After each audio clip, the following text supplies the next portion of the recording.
Frente Cívico Somos Mayoría de Cap de Montpellier. Gracias por vuestra asistencia. Quisiera decir que el Frente Cívico lo que pretende es dar voz a aquellos que no lo tienen y las que deberían de tenerlo, que somos el pueblo, simple y llanamente. Como bien sabéis, hoy nos acompañan Héctor Llueca y Manuel Monereo, que junto a Julio Anguita y otros más idearon el proyecto que hoy fundamos, el Frente Cívico Somos Mayoría. Posiblemente tengáis muchas dudas sobre su funcionamiento.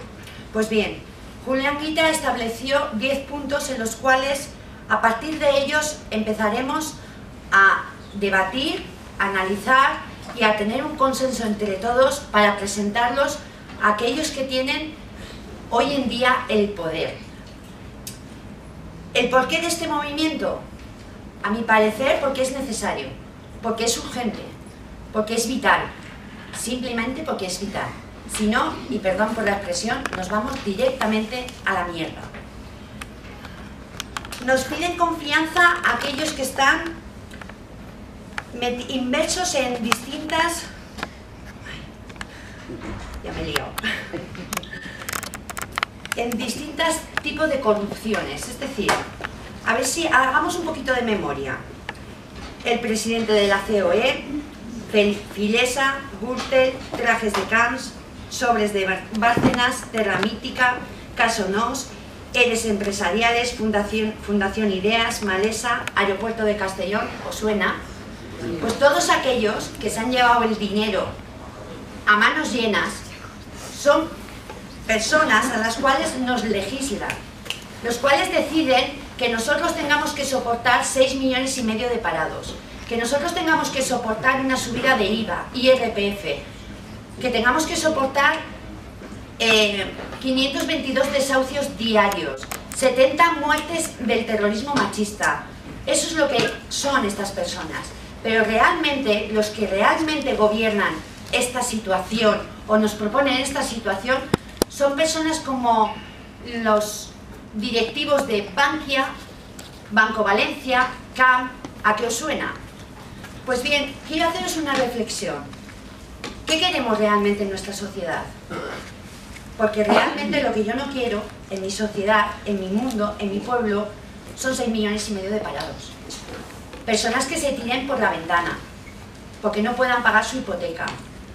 Personas que no tengan una tarjeta sanitaria por simple hecho de no estar viviendo en este país o no tengan un papel. Eso es lo que no quiero en esta sociedad. Y no lo quiero porque no lo necesito. Y no lo quiero porque sé que hace 45 años hubieron una serie de personas que pensaron en un modelo social, en un modelo en el cual nosotros pudiéramos vivir como deberíamos, como hemos vivido hasta ahora. Quizás incluso podríamos llegar a decir que podíamos vivir incluso mejor. Pero esas personas lucharon y muchos de ellos aguantaron, incluso acabaron con sus huesos en las propias cárceles o fuera de este país, o incluso algunos dieron su propia vida. Esas personas simple y llanamente pensaron que deberíamos de tener una sociedad mejor, hasta que llegó el día que lucharon y consiguieron cosas como el Estatuto de los Trabajadores, cosas como la sanidad pública, como la educación pública, cosas que estamos perdiendo hoy, momento a momento. Gracias a los banqueros, gracias a los legisladores que se supone que tienen que legislar para nosotros y lo único que hacen es mirar a quien tiene el poder, que es la banca. Contamos hoy aquí con la presencia de Héctor Llueca, inspector de Trabajo de Seguridad Social, doctor en Derecho, miembro del Centro de Estudios Políticos y Sociales, miembro del Socialismo 21, habitual articulista en distintos medios y promotor, junto con Manuel Monereo y Julio Anguita, al Frente Cívico a nivel de todo el Estado español. Además, Llueca, junto con Adoración Guamán, es coautor del libro Huracán Neoliberal, que analiza a fondo las perniciosas y negativos efectos que sobre las clases trabajadoras ha tenido la última reforma laboral del Partido Popular, que encarna los valores antipopulares de la derecha más reaccionaria de este tipo. Y cito una frase suya: la salida de la crisis que se propone es incompatible con la libertad, la igualdad y los derechos políticos. Con ustedes, Héctor Lluca.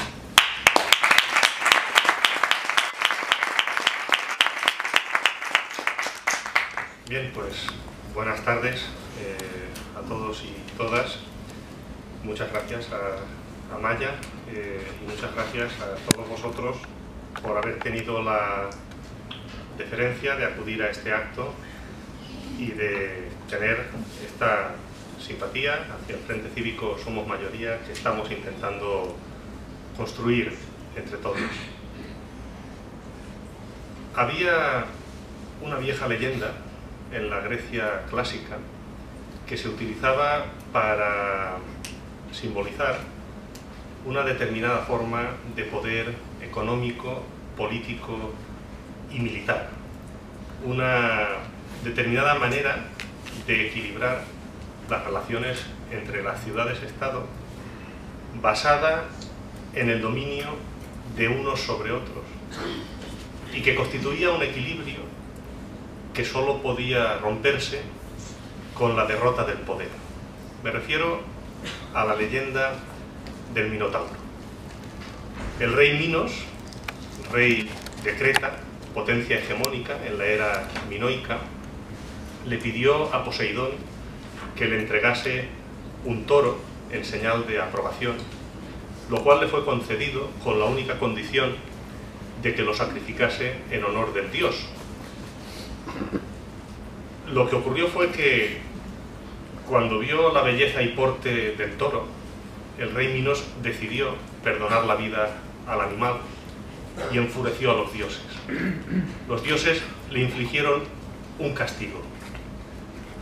Gracias a los manejos de Afrodita, consiguieron que Pasífae, la esposa de Minos, cayese presa de la lujuria por el toro y quedase preñada del toro. El resultado de aquel breve encuentro fue una criatura monstruosa, mitad humana y mitad toro, el Minotauro. A medida que esa criatura se volvía más y más incontrolable, se comprobó que no era capaz de alimentarse normalmente, solo era capaz de alimentarse con carne humana, con sacrificios humanos. Y el rey Minos decidió, con la ayuda del ingeniero Dédalo, construir un laberinto, una maraña subterránea de la que no pudiera escapar jamás, para confinarlo allí. Como exigía sacrificios humanos, se llegó a la situación en la que todos los territorios dominados por Creta debían regularmente entregar como tributo a la potencia hegemónica 7 doncellas y 7 jóvenes para que fueran devorados por el Minotauro.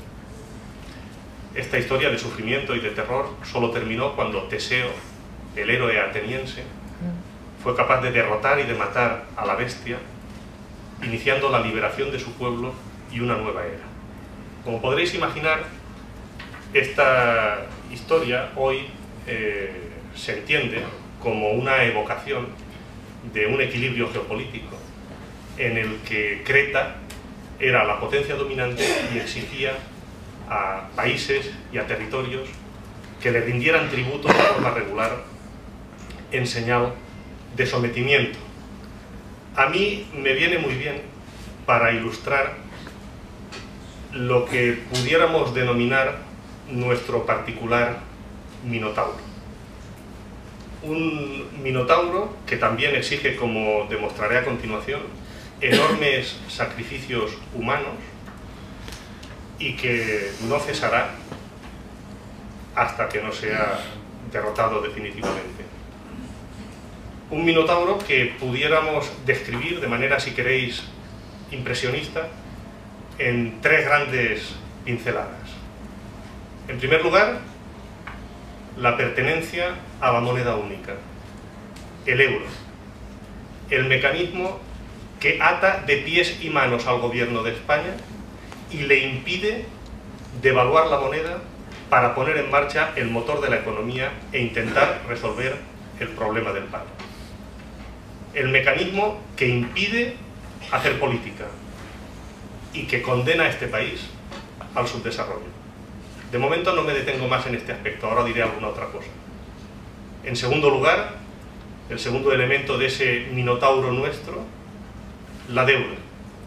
el deterioro progresivo de las condiciones de empréstito del Estado español, como consecuencia primero de la crisis económica y del hundimiento de la recaudación, pero también, y muy importante, de la socialización de las pérdidas en que han incurrido los bancos y de una determinada política fiscal que privilegia las rentas altas y en la que los ricos, por decirlo simple y llanamente, ni han pagado ni pagan impuestos.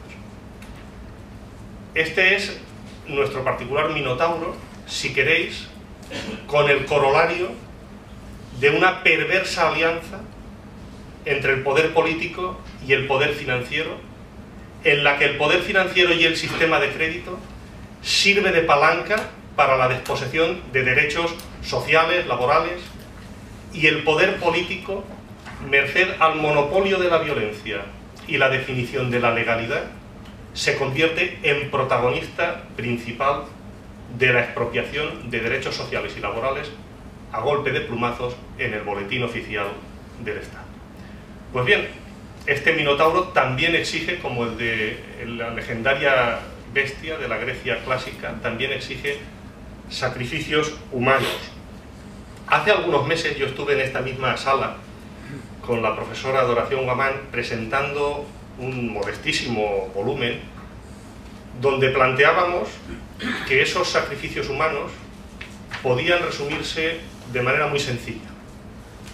Un brutal ajuste de salarios que se proyecta sobre los tres pilares básicos del salario obrero. El salario directo, la nómina que os paga el empresario a través de la reforma laboral, ahora diré alguna cosa más acerca de esto. El salario indirecto, los recortes en educación, en sanidad, a los funcionarios públicos, y el salario diferido, las pensiones. Entonces decíamos, y yo hoy solo voy a recordarlo de manera muy sintética, entonces decíamos que la reforma laboral era un pilar fundamental en este brutal ajuste de salarios a través de dos mecanismos fundamentales. Por una parte, el abaratamiento del despido que se acometió y, en segundo lugar, la devaluación salarial mediante el desmantelamiento de la negociación colectiva a través de los denominados acuerdos de descuelgue, si recordáis lo estuvimos comentando los que estuvisteis en aquella reunión, que permiten inaplicar las condiciones salariales pactadas en los convenios, a través de los convenios de empresa que permiten dejar sin efecto convenios sectoriales, autonómicos, estatales, y a través de la limitación de la ultraactividad del convenio, es decir, expulsando del ordenamiento jurídico a los convenios colectivos cuando no se alcanza un acuerdo entre empresarios y trabajadores. Pues bien, han pasado los meses y, muy a pesar nuestro, hoy podemos decir, con la EPA del cuarto trimestre de 2012 todavía caliente encima de la mesa, que los acontecimientos nos han dado la razón. Hoy hay en España casi 6 millones de personas que no tienen empleo. Y esa situación es especialmente alarmante en el caso de los menores de 25 años, entre los cuales el desempleo afecta al 55% de la población, lo cual, por cierto, ha escandalizado hasta la Merkel, que no se caracteriza precisamente por sus sensibilidades sociales. Pero hasta la Merkel acaba de decir en la cumbre de Davos que el dato de paro juvenil de España le parece escalofriante. Pues bien, además de estos datos de paro juvenil, hoy sabemos la intensidad a la que se está produciendo la devaluación salarial en este país como consecuencia de la reforma laboral. La encuesta de estructura salarial demuestra que entre el tercer y cuarto trimestre de 2012, es decir, en los meses de aplicación de la reforma laboral, el descenso de los salarios, o para ser más exactos, del coste salarial total por trabajador, fue ni más ni menos que del 7%, que se dice pronto. El 7%. Es decir, se trata de un ajuste extremadamente rápido y extremadamente duro sobre el salario de los trabajadores y de un ajuste de plantilla que no tiene precedentes en nuestro país con las cifras de paro que tenemos sobre la mesa. Insisto, 6 millones de personas. Hoy voy a añadir una cosa más a lo que dije entonces en esta misma sala y a lo que hemos venido comentando a lo largo de estos meses sobre la reforma laboral, cuyas consecuencias anticipamos, no porque seamos muy listos, sino porque es que estaban bastante claras. Abaratar el despido en el momento peor de la crisis económica era como apagar un incendio con gasolina, era prácticamente abrir la puerta para que se produjeran los despidos masivos que efectivamente se están produciendo.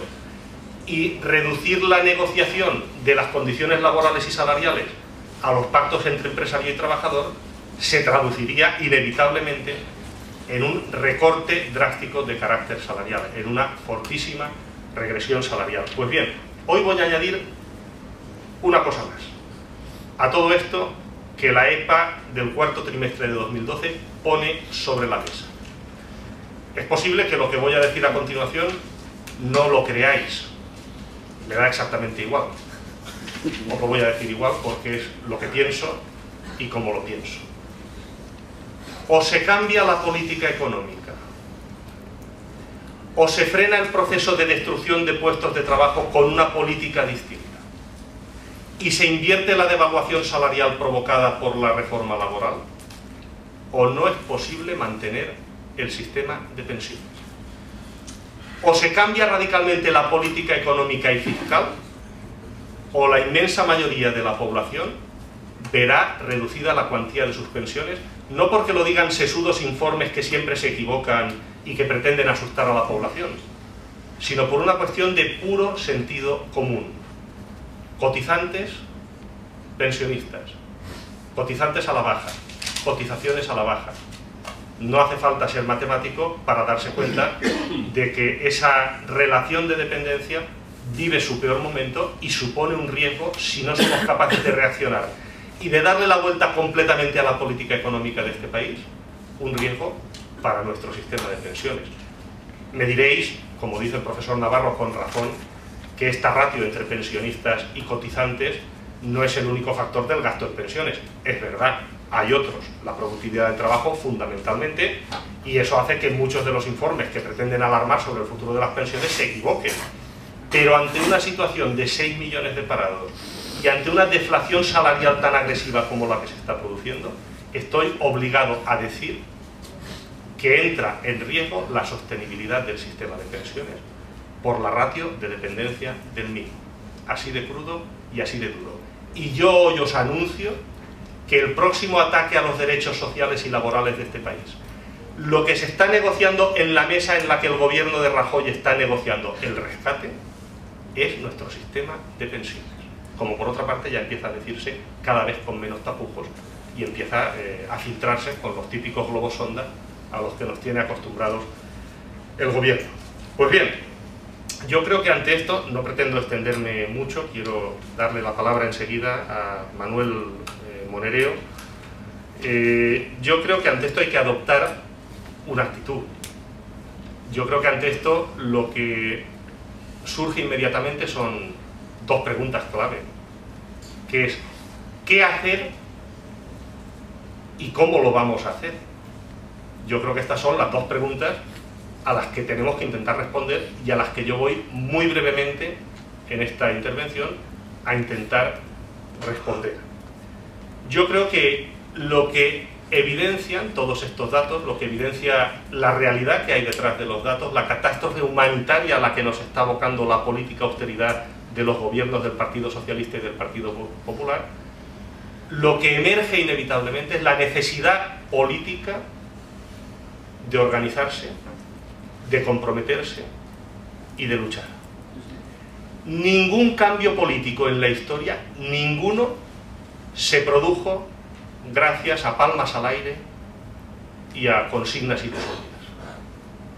Ninguna revolución se ha hecho a base de lemas y a base de consignas. Los niños no salieron de las minas en el siglo XIX porque le dieran pena a los ricos por sus caritas tiznadas o el angustioso llanto de sus madres. Hubo huelgas, quemas de propiedades, movilización, organización, compromiso y, digámoslo, un generoso derramamiento de sangre. Y así ocurrió con la esclavitud. Y así ocurrió con todos y cada uno de los derechos laborales y sociales que disfrutamos, uno por uno. El capitalismo tiene la piel muy dura y las manifestaciones y marchas simbólicas es como hacerle cosquillas en el sobaco. O nos organizamos, nos comprometemos y luchamos, o nos van a arruinar nuestros derechos económicos y sociales de un solo plumazo. Y además tenemos que hacerlo ahora, porque si no lo hacemos ahora, el conflicto no se va a mantener permanentemente abierto. Las batallas sociales tienen sus tiempos. Podemos vencer, pero si perdemos, la derrota será duradera. Los tumultos, que los habrá, igual que lo hay en Grecia o en Portugal, serán al principio multitudinarios, pero luego se despoblarán poco a poco y al final imperará el conformismo y la resignación. Si no somos capaces de organizarnos, habrá protestas, pero el sistema no se modificará ni un ápice, ni en lo político, bipartidismo, PP y PSOE, ni en lo económico, la plutocracia de corruptos que está saqueando la riqueza de esta tierra. Por lo tanto, si no nos organizamos y comprometemos ahora en un movimiento cívico, nos conformaremos con lo que nos den y no habrá derechos para nadie. Habrá trabajo precario, habrá educación para unos pocos y para el resto pensiones de caridad, y habrá una sanidad de pobres y con copago. Este es, a mi modo de ver, no un futuro lejano, sino el futuro inmediato que nos espera y una posible consecuencia del conflicto que se va a producir en este país a lo largo de los próximos meses, si queréis de 2013 y tal vez una parte de 2014. Pero el conflicto se va a producir aquí y ahora, y los términos del conflicto están empezando a negociarse en la mesa en la que el gobierno de Rajoy está pasteleando el rescate de España.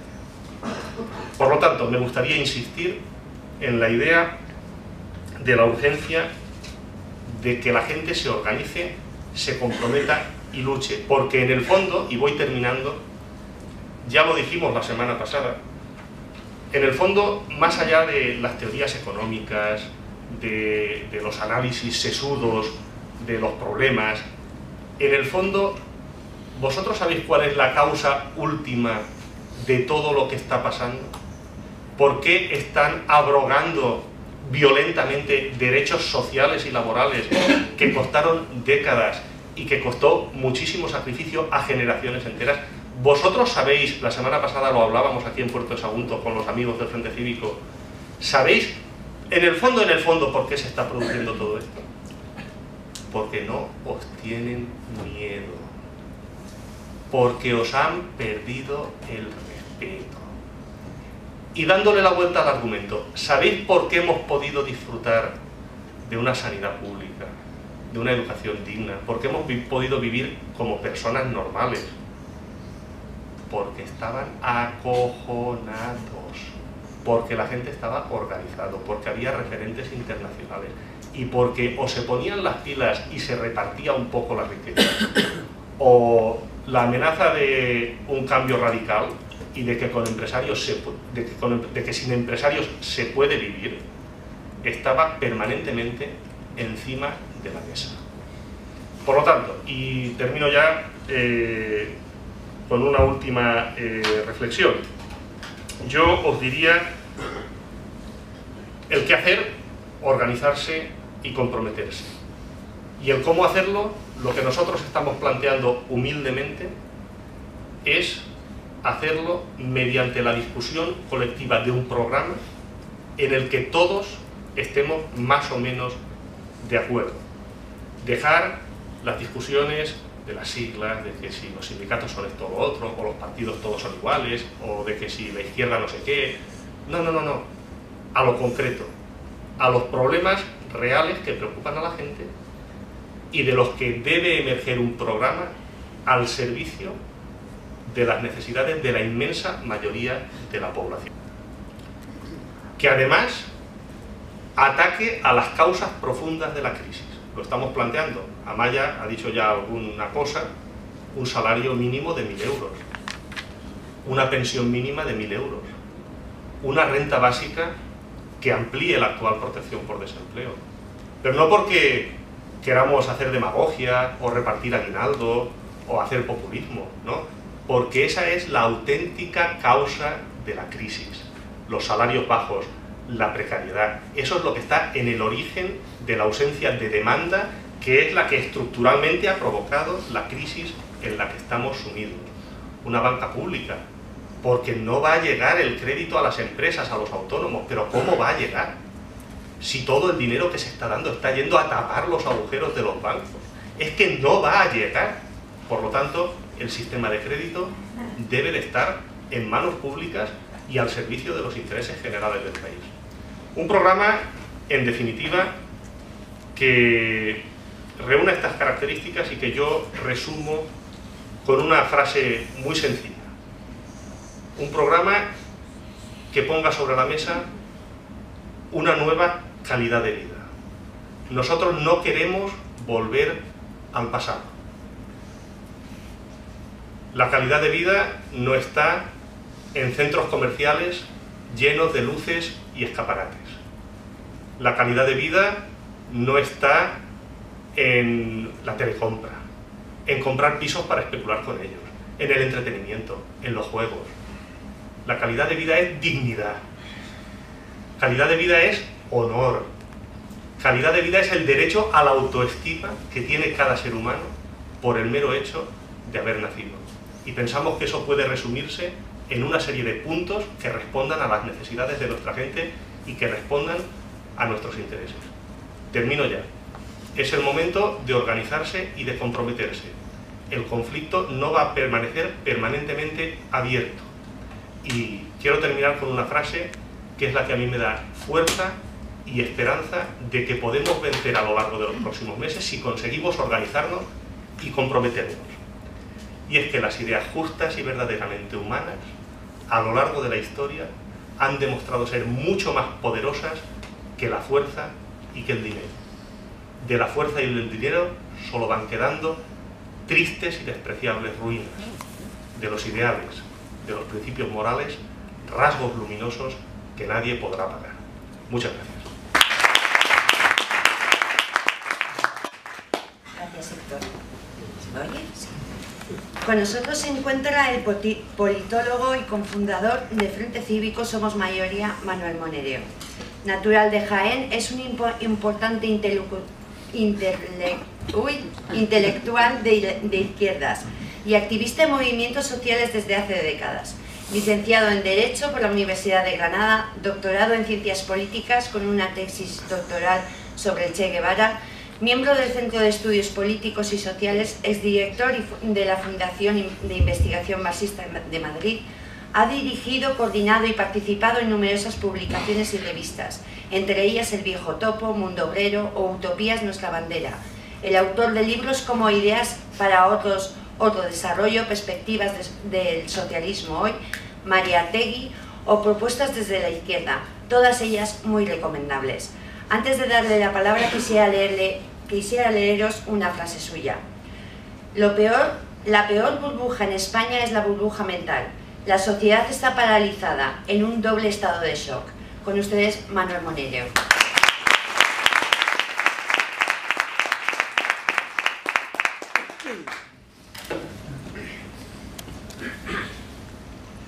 Con este tipo de presentaciones, uno lo que acaba teniendo idea es que uno ya es muy viejo. Y claro, los currículos son siempre de la vejez de uno, ¿no?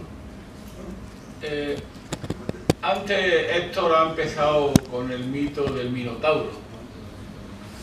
Yo voy a hablar con otro que no es tanto un mito, sino una parte fundamental de la cultura, ¿no?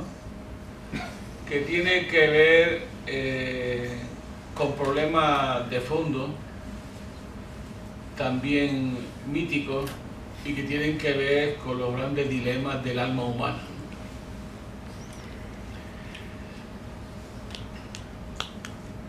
Una de las cosas que uno más le sorprenden de la vida que vivimos es lo que podemos llamar la ausencia de rebeldía.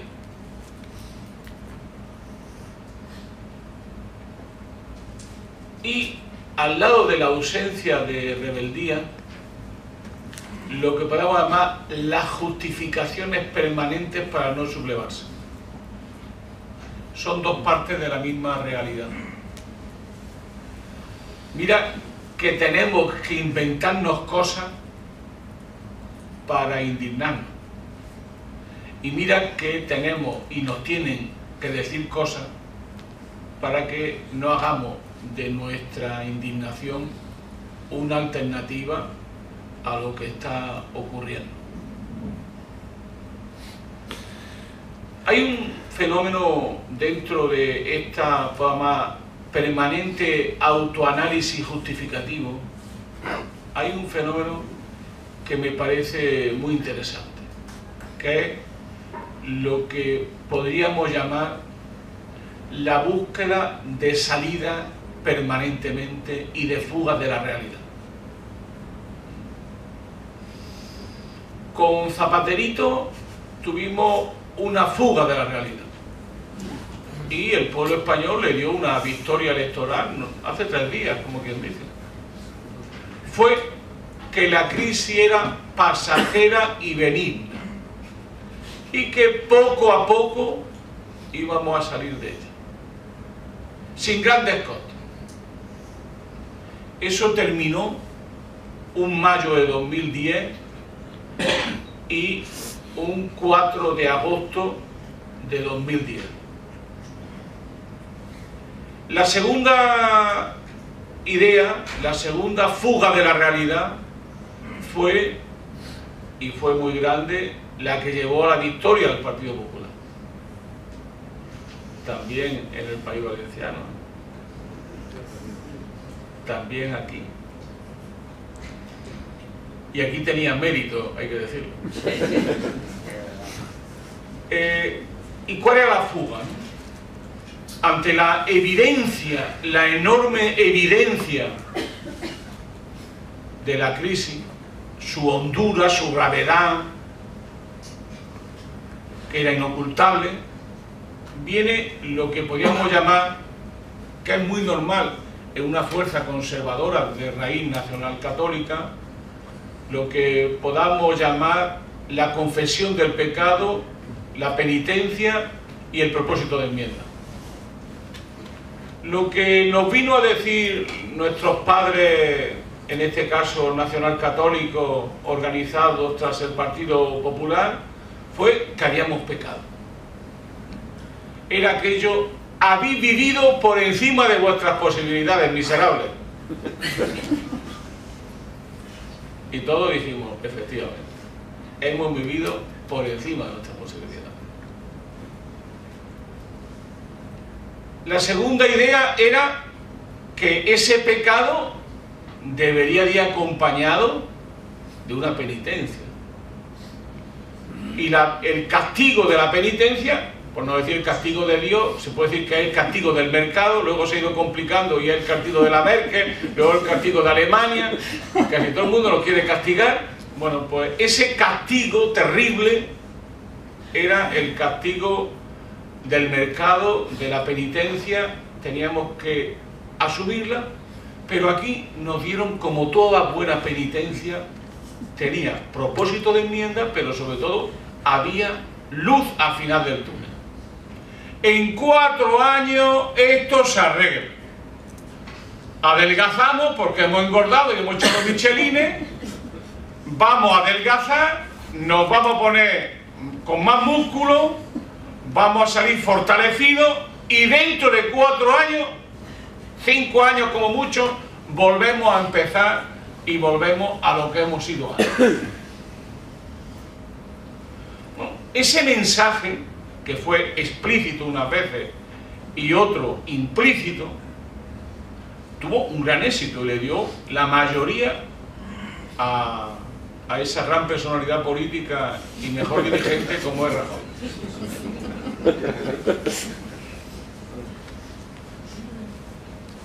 Y ahora ya no sabemos dónde fugarnos.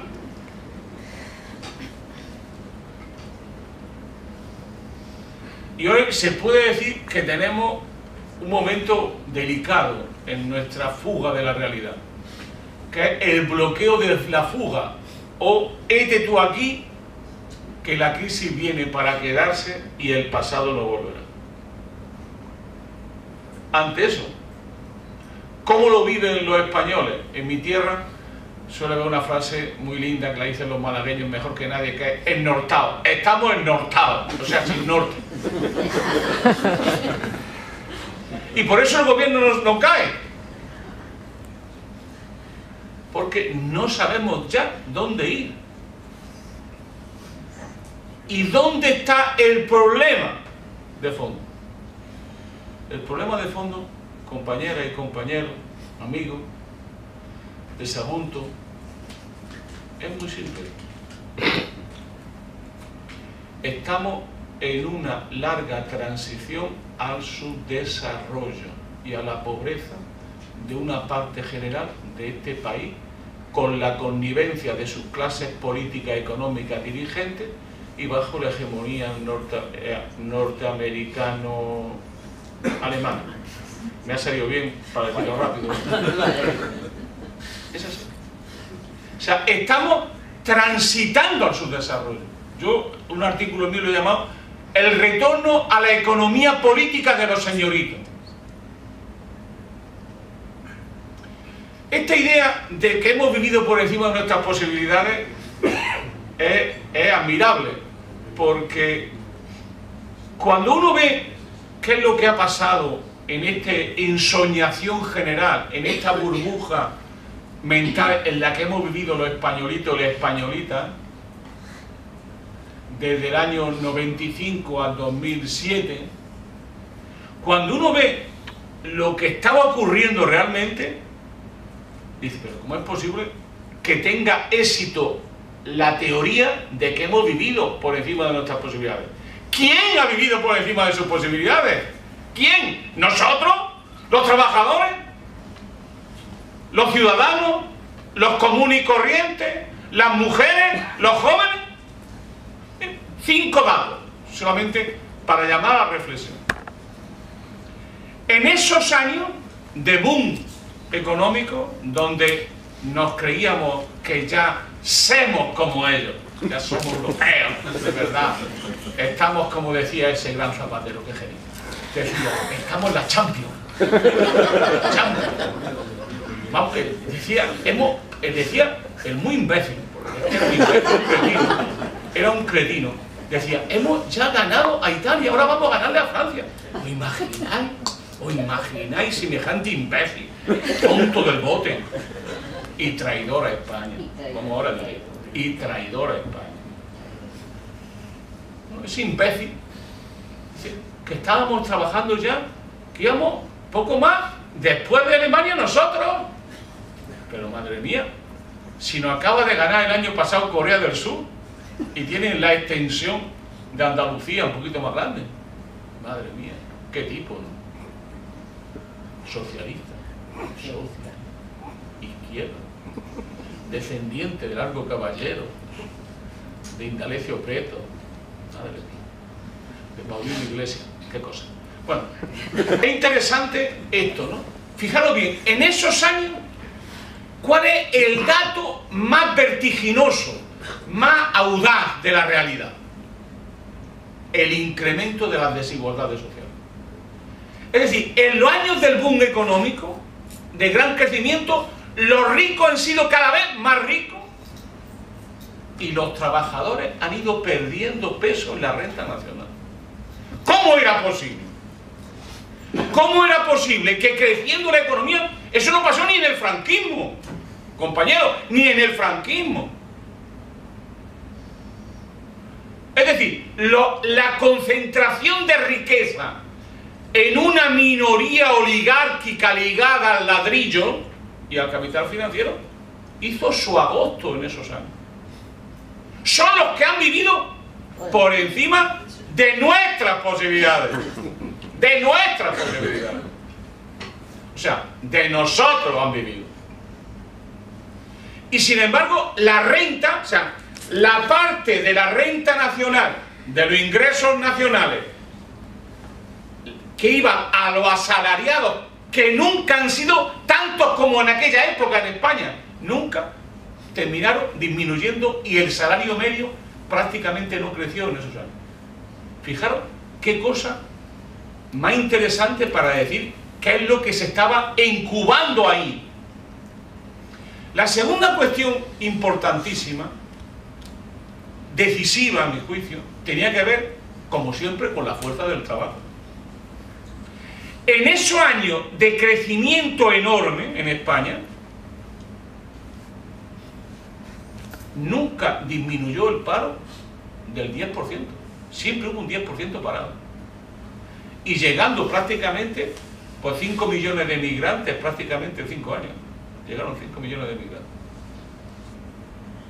Pero a su vez, el trabajo que se creaba era precario. Y además, mal pagado. Pero es muy importante eso. ¿Por qué? Porque en aquella época, cuando nosotros, yo soy militante del PC y de Izquierda Unida, me siento orgulloso de las dos cosas, dicho sea de paso, y no me arrepiento de ninguna. Cuando en aquella época veníamos a estos pueblos a decirles, cuidadín, que el 30% de la mano de obra es precaria. Y si viene una crisis, ¿qué vendrá? Significa que el paro se va a desarrollar geométricamente, inmensamente. Fijaros, en toda esa época se creó empleo, pero fue precario y mal pagado. ¿Dónde está el trick de por qué nos convencen de que hemos vivido por encima de nuestras posibilidades? Hay una parte de verdad en eso. Y es que lo que ocurría era que para que el modelo funcionase lo iban cebando de crédito. ¿No acordáis que hubo una época que pasabais por delante de unas cajas de ahorro de un banco y prácticamente os cogían y decís, ¿qué queréis? ¿Qué queréis? Había una inmensa liquidez que tiene que ver con el Minotauro global.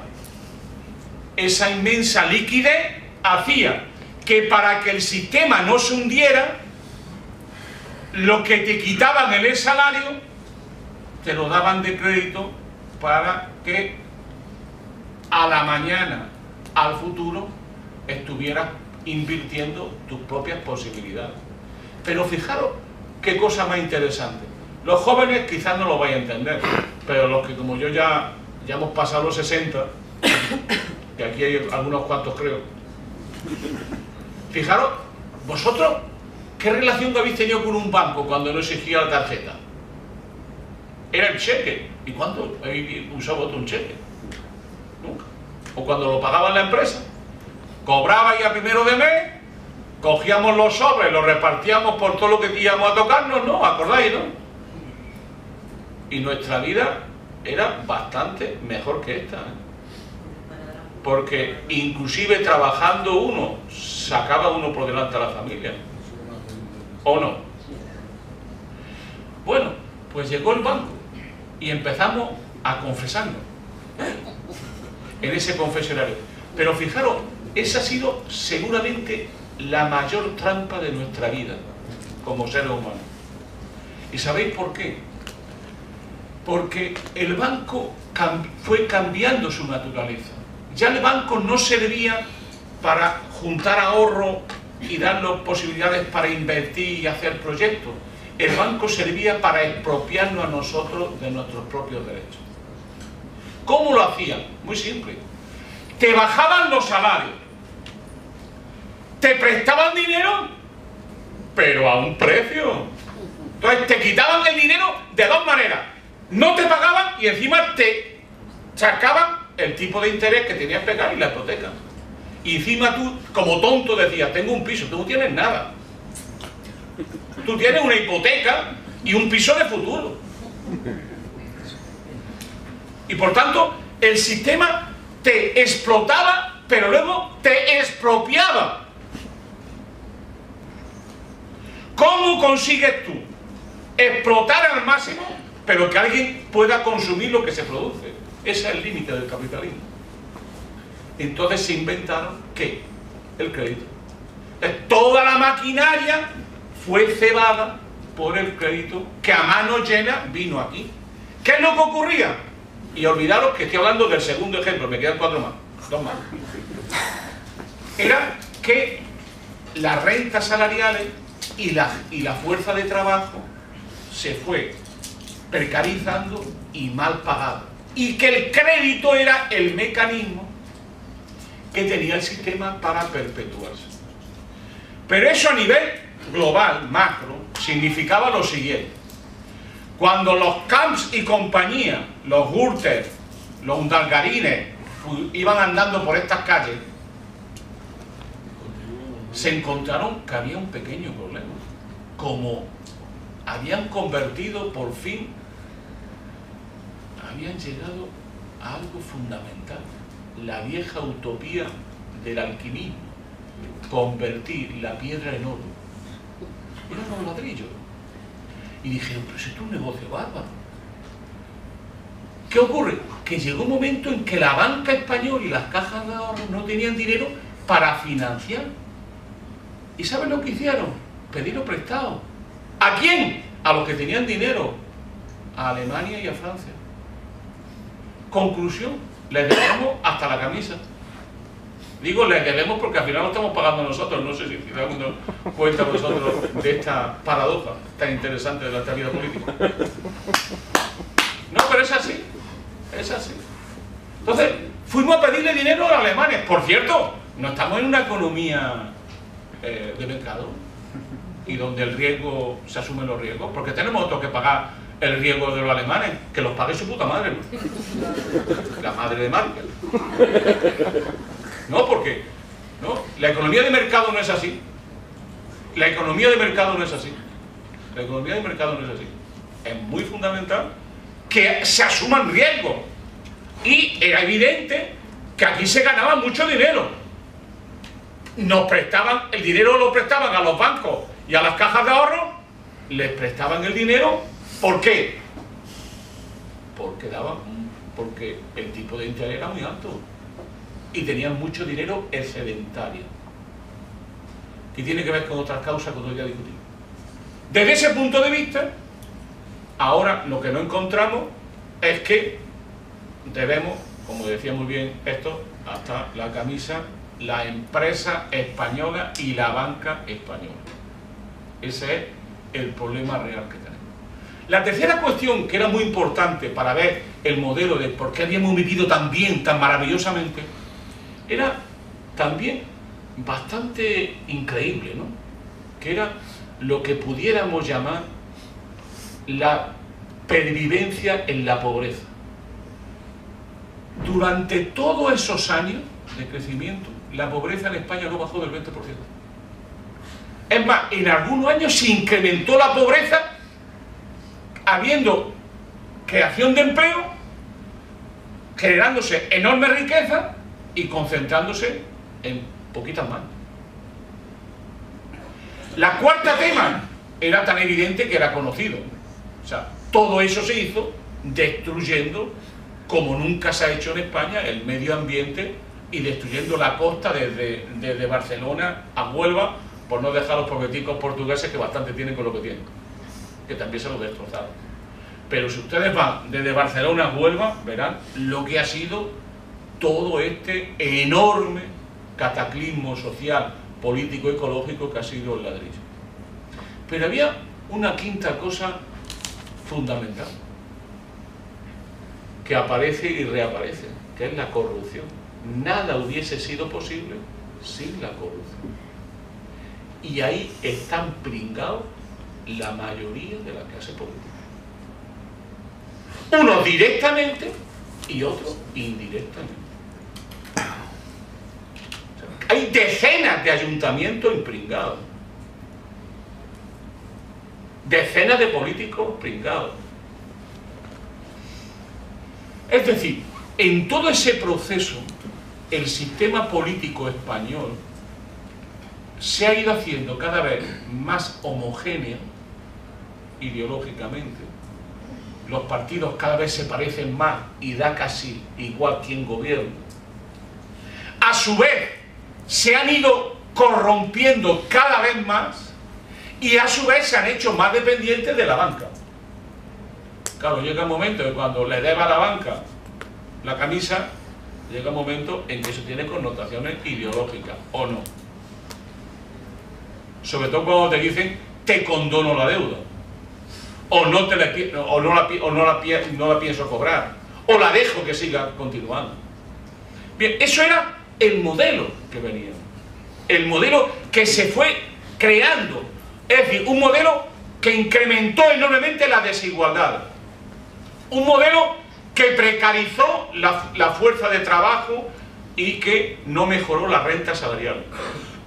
Un modelo basado en la esquilmación del medio natural y un modelo que tenía como lubricante una corrupción general de esto que se ha llamado el bipartidismo imperfecto, es decir, PSOE, PP, más Convergencia y Unión y el PNV. ¿Y el qué? Esa es la realidad que hemos tenido. ¿Alguien se puede extrañar a esta altura de la película de que la crisis económica haya puesto en crisis el régimen político en España? Que a su vez la crisis económica haya abierto en canal la crisis del propio Estado, y a su vez que la idea de la política y de los políticos se hayan degradado hasta límites increíbles en la mentalidad colectiva y en la conciencia de la gente. Ahora bien, el problema, ¿dónde está? Vuelvo al principio. Es que ya no nos queda ya más mecanismos para fugarnos de la realidad.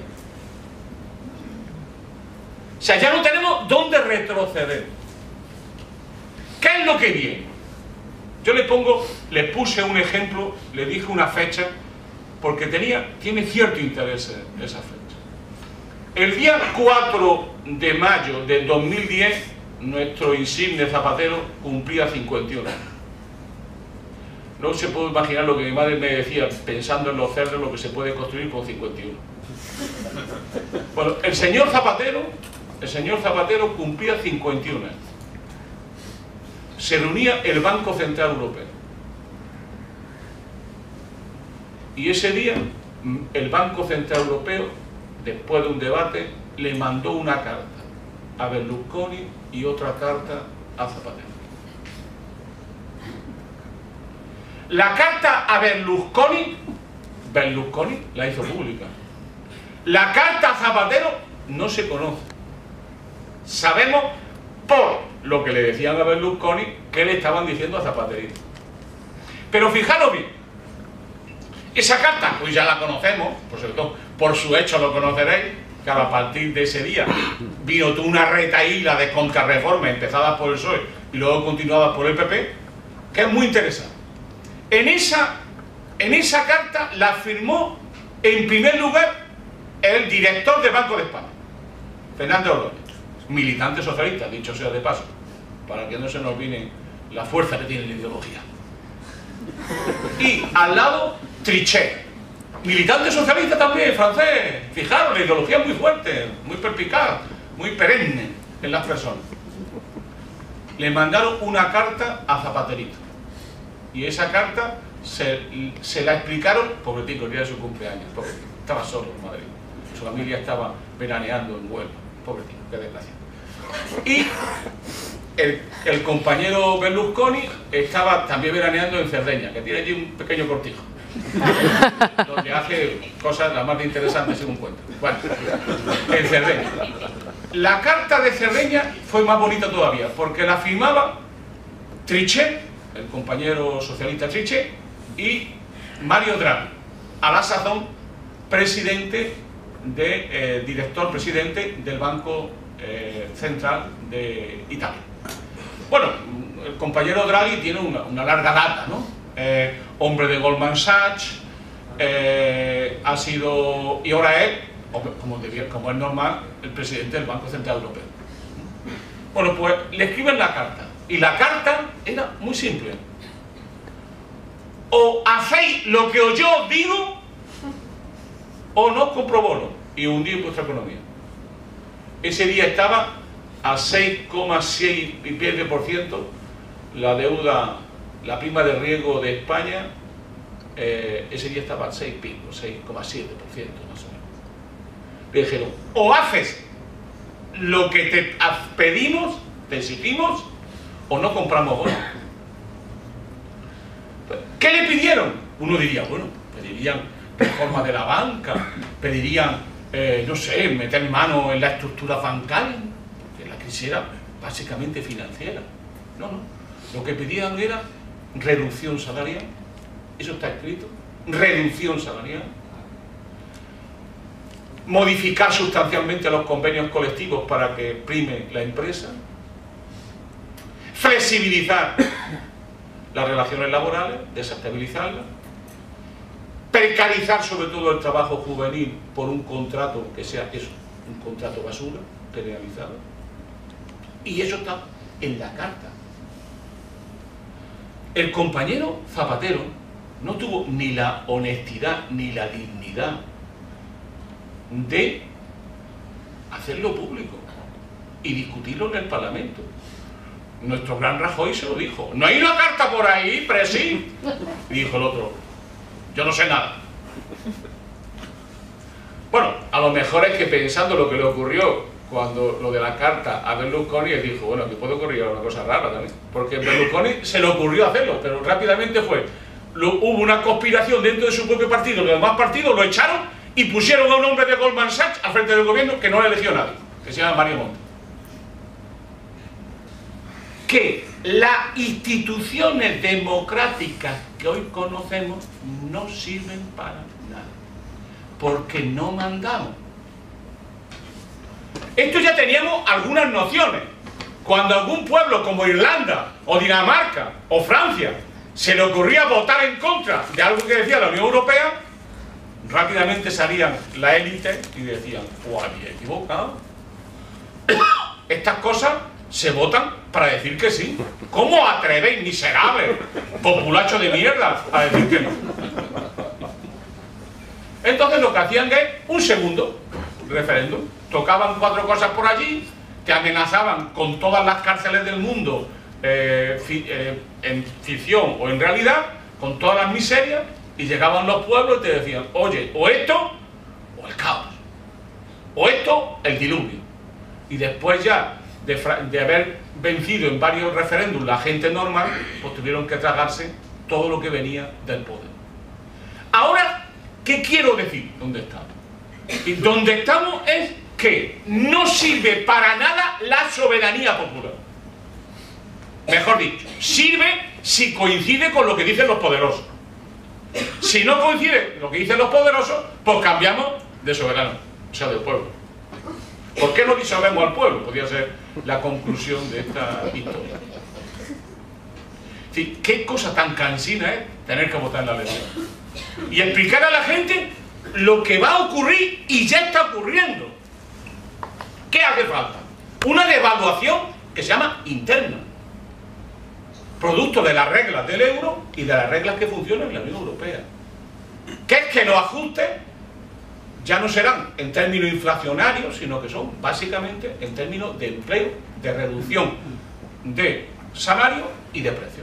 ¿Qué es donde vamos? La reforma, como Doris y Héctor han explicado muy bien, tienen como objetivo fundamentalmente reducir radicalmente, que según la Unión Europea y según el Banco Central Europeo tiene que estar en torno al 20 al 30% de los salarios. Tienen que ser reducidos radicalmente. Y para reducir los salarios, ¿qué hace falta? Precarizar la fuerza de trabajo y convertir el trabajo en un privilegio. Que es lo mismo que pasaba en los pueblos de Andalucía cuando llegaba el manijero que te decía, tú trabajas, tú no trabajas, tú trabajas, no trabajas. Es decir, el trabajo, usar de la necesidad de la gente en un instrumento de sobreexplotación. Que hoy es general, y en esta tierra también. Y no tenéis que ir muy lejos, iros al sector de la hostelería y de los restaurantes para que os hinchéis. Y encima callar la boca, con todo tipo de explotación. Luego que llegue la Merkel y diga que el 53% de paro en la juventud a ella le impone, pues yo creo que bueno, que lo fundamental no es que le imponga, es que nos impongamos nosotros. Conclusión y termino. La pregunta es, ¿y qué es eso del Frente Cívico? Yo algunas veces me lo pregunto también. Yo tengo todas las respuestas dadas. ¿Por qué digo eso? Porque nosotros, os voy a decir lo que no somos. No somos un partido político, ni nos vamos a presentar a una elección. Antes la compañera ha dicho, queremos ser voz de los que no tienen voz. Queremos ser un poquito más que eso.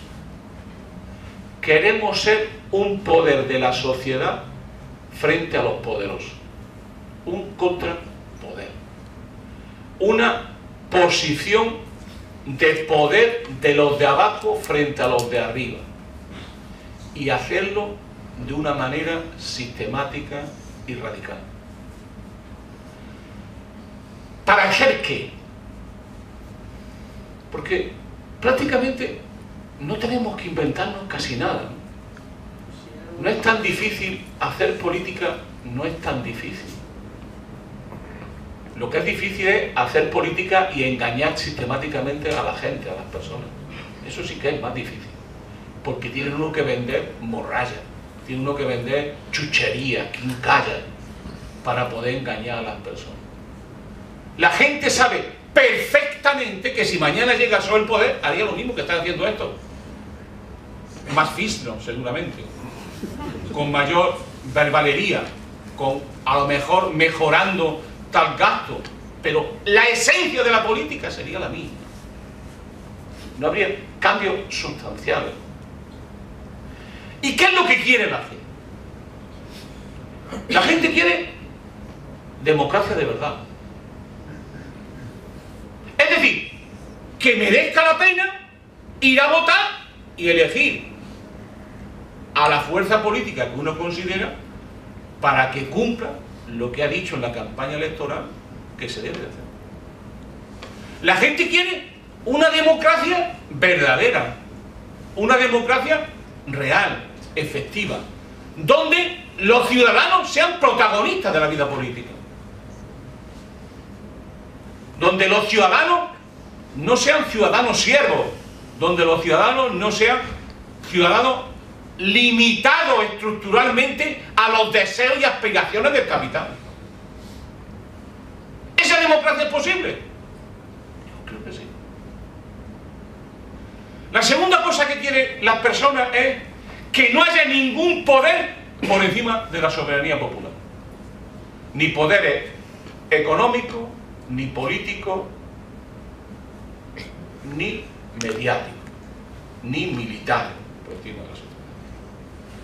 La gente quiere que esa democracia que dice que el poder pertenece al pueblo sea real y efectiva, y que no haya ninguno, ni grupo social ni político que tenga más poder que la propia soberanía popular. ¿Es eso posible? Yo creo que sí. La tercera idea que tiene la gente en la cabeza es que la economía debe de estar hecha para satisfacer las necesidades básicas de las personas y no de una oligarquía plutocrática que nos pone a todos a su servicio. La gente quiere perfectamente, y tiene derecho a ello, a una economía que los sirva y no convertirse ellos en sirvientes del mercado al cual periódicamente hay que hacerle sacrificio humano. La gente que quiere derechos sociales para todos y para todas. Y esa ha sido la gran conquista de nuestra generación en los últimos años de este país. Salud, educación, servicios públicos, gratuito y de calidad. Gratuito y de calidad. Y los gobiernos deben de garantizar esos derechos y no conculcarlos, no violarlos, no luchar contra ellos, no engañarnos, no privatizarlos. La gente quiere eso. Y lo exige en cada elección. Lo dice públicamente siempre. Y hoy las mareas de Madrid, la marea blanca, la marea verde, tantas mareas de Madrid, están hoy luchando por eso. La gente quiere derechos sociales para todos y para todas. Servicios públicos de calidad. Y que por favor, no nos quejemos más de que ya los viejos no se mueren como antes. Porque el problema al final va a ser... Oye, esto que estoy diciendo lo ha dicho un ministro japonés hace 3 días. Oye, que estáis viviendo mucho. Moriros antes, por favor. Claro, ¿qué ocurre? Que antes nos mataban más. Habían guerras de continuo, pues nos mataban mucho. Ahora, como nos matan menos, nos quieren matar más. Y, por ejemplo, ahora, con estas medidas que se están tomando, son medidas que tienen detrás objetivos criminales. Yo lo digo con toda claridad. ¿Cuántos muertos va a significar la no aplicación de la ley de dependencia? O sea, los muertos, la muerte evitable, ¿qué significa cuando las medidas que tú propones generan muertes que son evitables? Muerte por acción o por omisión. Eso como mínimo es homicidio. Pero si le mete alguna cosita más es asesinato. La gente lo que quiere es trabajo. Pero, ¿trabajo por qué? No porque seamos muy trabajosos. No, la gente quiere trabajo porque el trabajo es el único mecanismo que tienen las personas que no tienen otra fuente de riqueza. Somos mayoritariamente asalariados. Y yo lo voy a decir con toda franqueza.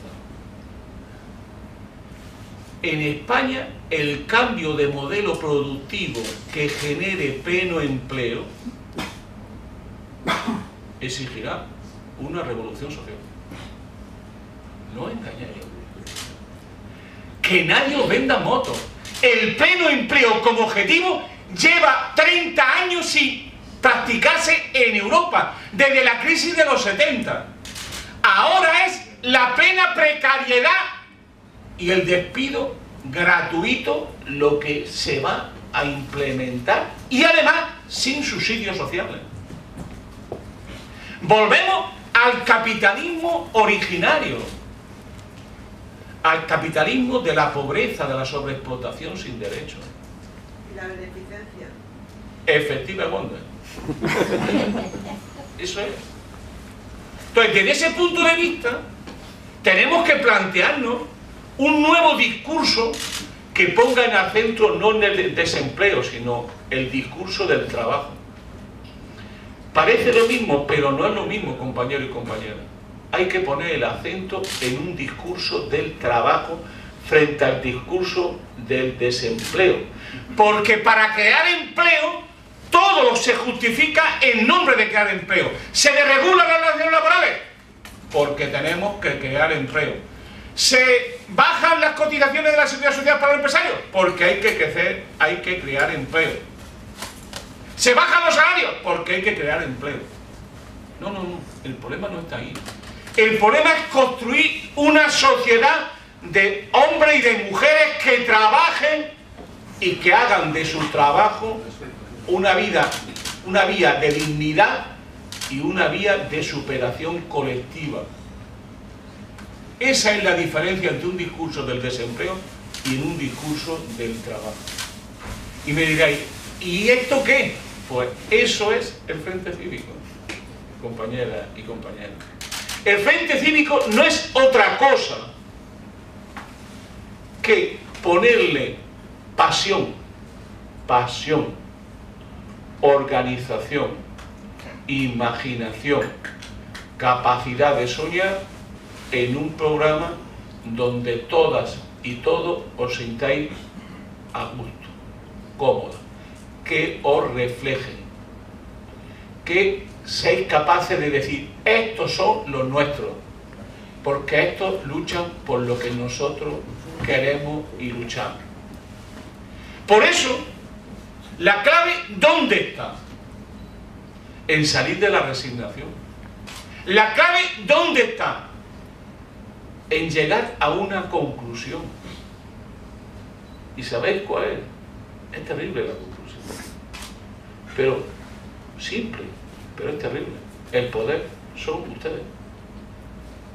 Si ustedes se organizan, se movilizan, tienen ilusión, un proyecto, es como aquello, el rey está desnudo.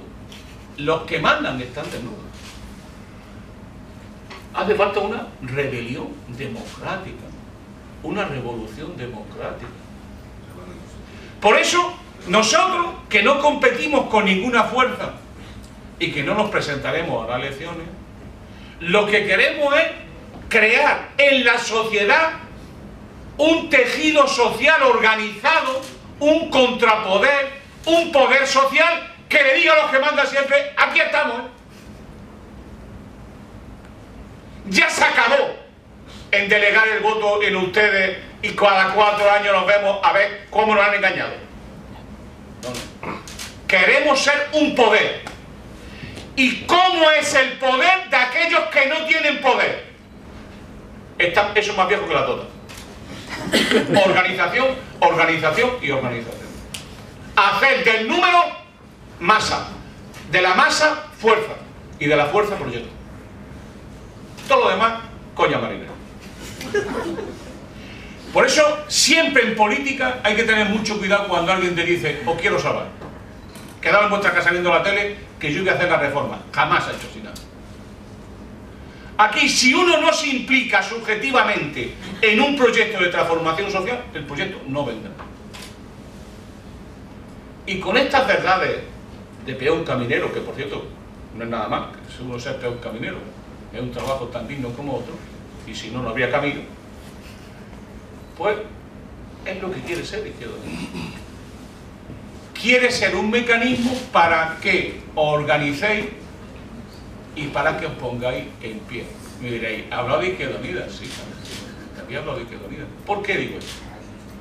Porque nosotros también venimos a complementar y ayudar a la unidad del conjunto de las fuerzas populares, del Frente Popular que se debería estar creando en cualquier lugar ya, un Frente Popular. Y como la mejor manera de hacerlo es alguien que diga antes que nadie, no me presento a las elecciones, antes que nadie, no voy a tener cargos públicos, antes que nadie, lo único que quiero es que vosotros organicéis y os deis cuenta del poder que tenéis, que todo el poder sois vosotros, que nada se puede hacer sin vosotros en democracia y que sois vosotros los únicos que podéis cambiar las cosas. Los que estamos en esta mesa no la vamos a cambiar nunca si no es porque somos parte de ustedes, parte de su vida, de su lucha, de sus pasiones y de su capacidad. ¿Sabe de qué? De soñar. Porque en esta sociedad nos han quitado también la capacidad de soñar. ¿Y por qué no tenemos derecho a soñar? Los que somos mayores, porque tenemos una pierna aquí y otra allí. Pero también los que somos mayores tenemos ventajas. Hemos vivido mucho. Y podemos pasar el testigo con honor. Segundo, están las generaciones intermedias, muchas de ellas paradas, que por cierto están viviendo seguramente el viejecito. Y luego están nuestros jóvenes. Porque si algo debe tener el Frente Cívico como característica es buscar que los jóvenes sean protagonistas. De verdad. los jóvenes sean protagonistas. ¿Por qué? Porque una sociedad sin esperanza es unos jóvenes sin esperanza. El 15M nos ha dicho que hay una juventud que ve cosas, que lucha, que hace su propia experiencia. Pero lo que hace falta fundamentalmente es que los jóvenes quieran transformar la sociedad, y eso no se hace sin disputarle el poder a los que tienen el poder. Y la condición previa es: me cago en su puta madre. Estamos de acuerdo en que se tiene que nacionalizar la banca, y es probable que lleguemos a la conclusión, si lo argumentamos y lo valoramos, de que a lo mejor es que no hay otra salida para poder salir de la crisis. Pero es mediante esa discusión programática que se produce el empoderamiento de la gente. Por lo tanto, no es que haya que trasladar la idea de que la gente se tiene que organizar políticamente, es que, si no lo hemos hecho así, a lo mejor no nos hemos explicado bien, esa es precisamente la idea que queríamos trasladar, que os organizáis políticamente, que os comprometáis. En general, un intelectual es un privilegiado en todos los sistemas políticos que en el mundo han habido. Y en general yo tengo conciencia de ello, yo soy un privilegiado por ser intelectual. En mi caso es mucho más fácil saber cómo ha sido mi privilegio. Mi privilegio ha sido porque he sido durante muchos años militante y dirigente del PC y de Izquierda Unida, y gracias a la plusvalía de los trabajadores y a la plusvalía de los militantes es que yo soy, entre comillas, un intelectual. Y lo único que hago es intentar devolver a los míos lo mucho que ellos han hecho por mí. Y por tanto, intentar, sabiendo que soy un privilegiado, serlo al menos con mala conciencia. En segundo lugar, no voy a responder a las cosas porque lo ha dicho mi amigo también.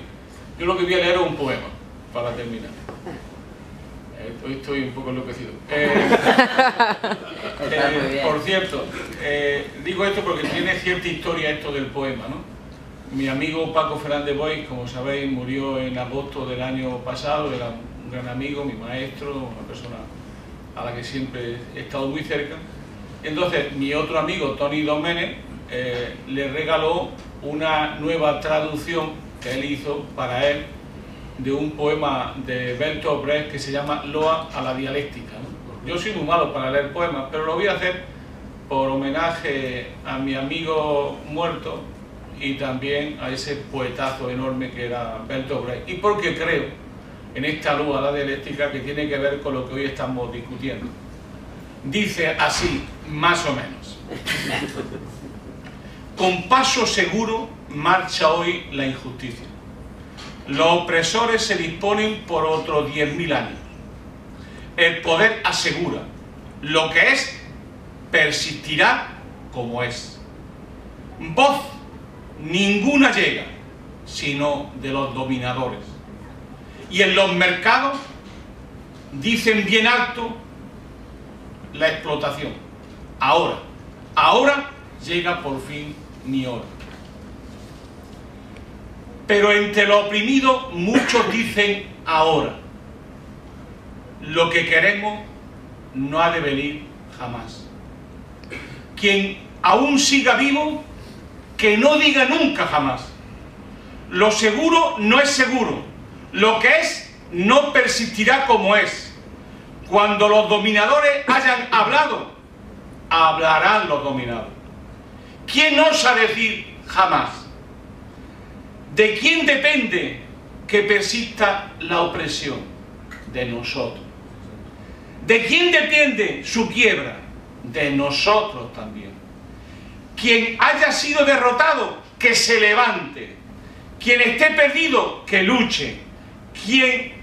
¿Quién detendrá el cociente de su situación? Porque los vencidos